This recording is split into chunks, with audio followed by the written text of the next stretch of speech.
Požrtvovani otac.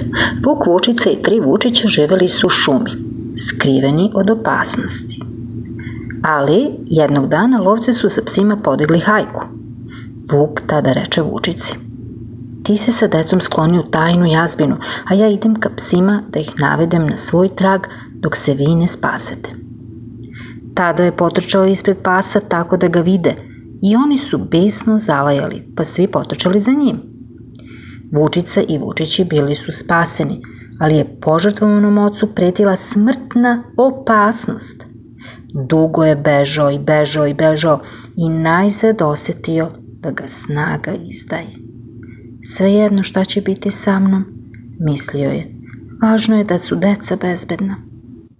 Ipak, posljednjim naporom snage, preplivao je rečicu i tako uspeo da zavara trag.